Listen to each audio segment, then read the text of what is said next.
Hey guys, it's Angel. Welcome to my vlog number 2, which is my long-awaited kitchen tour. Some of you had messaged me through social media or asked me in my YouTube comments if I would please do a tour of my kitchen. So finally, on a sunny spring day, I'm doing this kitchen tour video for you guys. Now, a few things before we get started, and this is more for those of you who are interested in doing a kitchen remodel.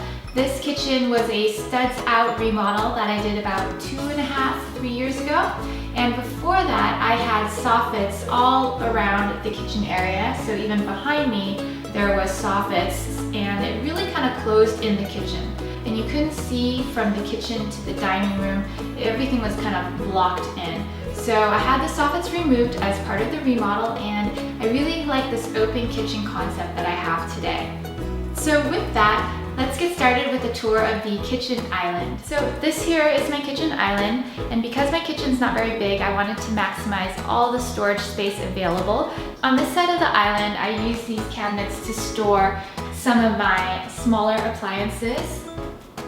So in this little cabinet area, there's actually enough room to put all of my small appliances, or most of my small appliances.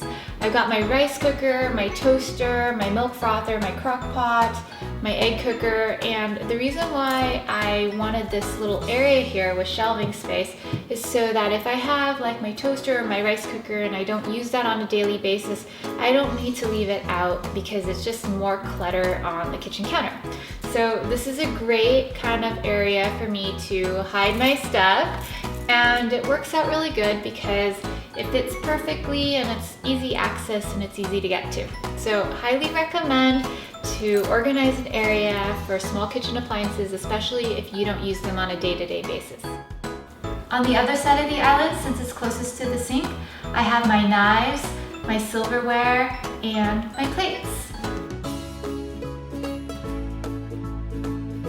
Now, one piece of advice that I have for those of you who are doing a kitchen remodel or are reorganizing your kitchen is to try and have your utensil and plate drawers as close as possible to your dishwasher.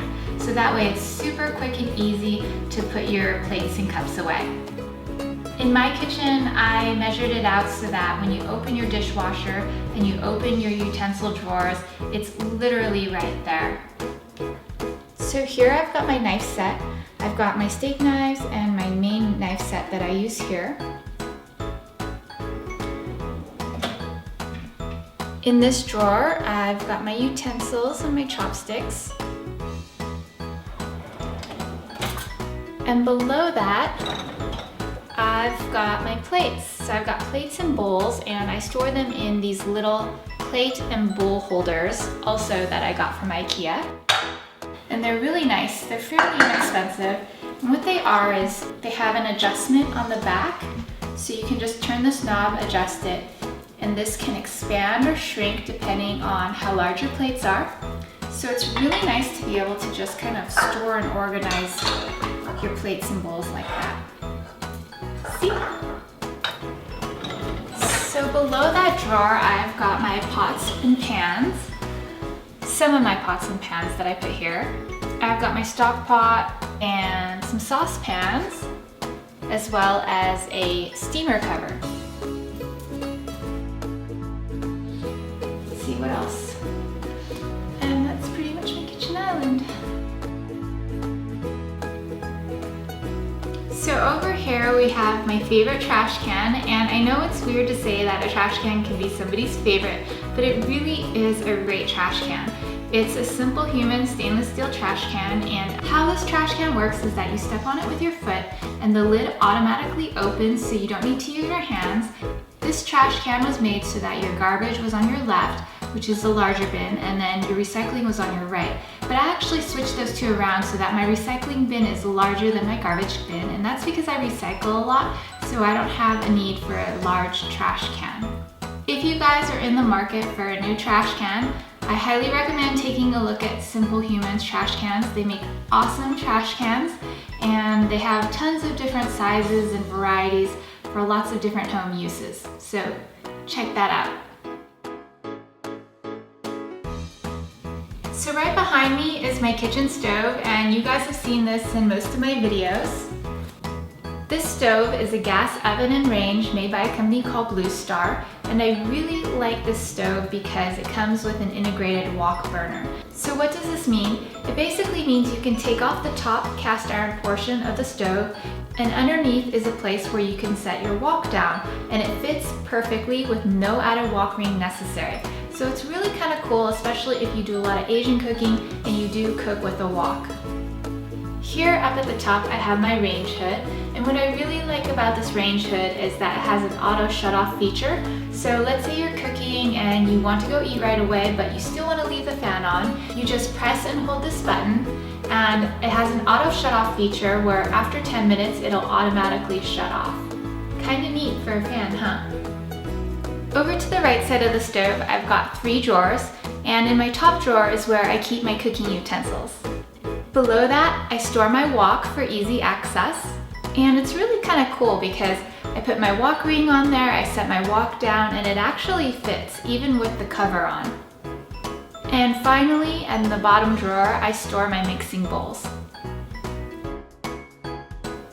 Over on the left side of the stove, I also have 3 drawers, and the top drawer, I have an organized compartment for keeping things like my spatula, some measuring cups and measuring spoons. Below that I have some strainers. And below that I keep my pot holders. Over here, within easy reach of the stove, I've got a spice drawer pull-out, and this is where I keep all my spices. I have my salt and pepper up at the top next to the stove, but I also have some in here as well. It's kind of nice to have your spice rack right next to your stove, so that way when you're cooking, if you need a pinch of this or a dash of that, it's right within easy reach.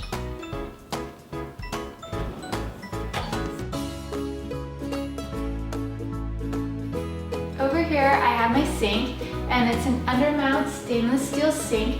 It's actually pretty deep, and I want a large sink because when you're cooking things like whole chicken or you're washing large pots and pans, it's really nice to have that extra space.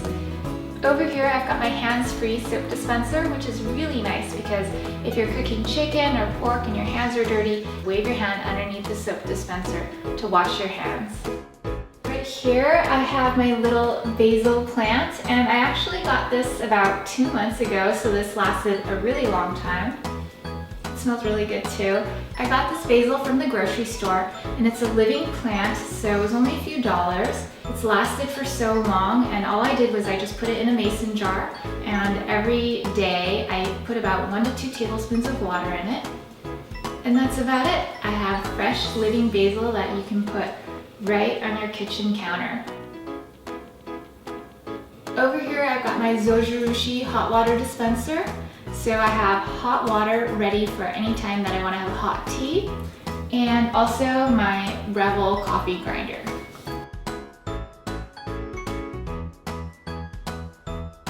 So over here I have my fridge and freezer. It's made by a company called Lee Bear, and the fridge is here, and the freezer, I have 2 compartments down here at the bottom.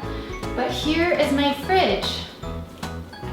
So a couple of things, it's tons of food I like to stock up, but I've got all my Asian sauces that I have here, my soy sauce, my hoisin sauce, rice vinegar, chili sauce. What else do I have? I have lots of vegetables. I have some fresh strawberries. Here I have a couple blocks of tofu, and I always try and keep a couple blocks of tofu in the fridge because it lasts a while and it's really easy to cook on a weeknight, and it's really versatile ingredient. If you want some tofu recipes, I'll post links to those. And that's pretty much it. Nothing super exciting in my fridge. Over here on this side, I've got a built-in microwave, and underneath the microwave, I have 2 of my favorite drawers, which are my tea drawers. And the reason why I call them my tea drawers is because both of these drawers are filled with tea boxes. So all my teas, or most of my teas, are in there, and I have them organized. So I've got my green teas on this side, I've got some of my herbals grouped together, but it's really nice to be able to invite friends over, open up your tea drawer, and let them pick what teas that they want. So down here, I've got Okay, this is kind of messy, but I've got some parchment paper, some plastic saran wrap. Oh, and I have my pineapple cake molds here, which I just put in a plastic baggie. And also got some large glass containers along with a bunch of kitchen towels and placemats. So that's it for this drawer. So over on this side, on the top, I have a couple racks here. I keep my baking supplies up there. I've got a couple extra cutting boards. And I have these dividers that I got from IKEA, and I had those installed there. And so it kind of keeps everything upright, and it's easy to slide things in and out. Next to here, what do I have in this cabinet? It's kind of messy, but I have this pull-out. That one's kind of messy, so we won't go in there. Over here, I have two pull-out cabinets. It's really nice to have pull-outs because it's easier to access items without digging into the back of your pantry. Over on this side, I also have two pull-out drawers as well. So that's pretty much it. That's the tour of my kitchen. I hope you guys enjoyed this video. And also, a few months after I finished my kitchen remodel, I did a hallway bathroom remodel. So if you guys want to see how that turned out, give me a thumbs up to like this video and let me know in the comments below. So with that, I will see you guys next time. Thank you so much for watching. Bye!